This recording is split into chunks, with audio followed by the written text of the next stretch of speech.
Je voudrais faire le bilan de notre soirée de samedi soir, hier soir.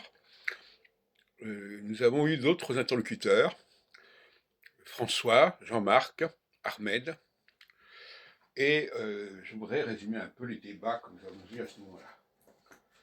Alors, avec Ahmed, la question qui se posait, c'était est-ce que l'on pouvait connaître les gens visuellement sans connaître leur culture, leur identité, etc.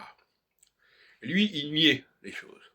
Il niait qu'on pouvait dire voilà, celui-là c'est un arabe, il niait cela, ou même un noir à la limite. Ce qui est important, c'était sa culture, son identité, euh, voilà, son histoire.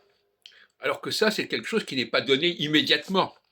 Donc lui, il conteste le rôle du visuel, le rôle de l'auditif, qui passe souvent avant la connaissance, l'écrit. N'est-ce pas, la fameuse formule, c'est pas écrit sur mon front. Hein. Donc finalement, il réagit contre une forme d'humanité qui fonctionne sur le son, mais pas sur la parole. Et c'est pour ça que l'autre jour, je parlais du quoi et du comment. Il y a des gens qui fonctionnent dans le comment. C'est-à-dire qu'ils ne comprennent pas le message, mais ils comprennent que son intensité. Les gens, par exemple, réagissent. Par exemple, quand vous parlez avec des gens, au fond, ce qui est important, c'est pas tellement ce que vous dites, c'est savoir si vous le dites gentiment, calmement, ou si vous criez. Hein. Alors, si vous commencez à crier, alors là, les gens s'alertent. Hein.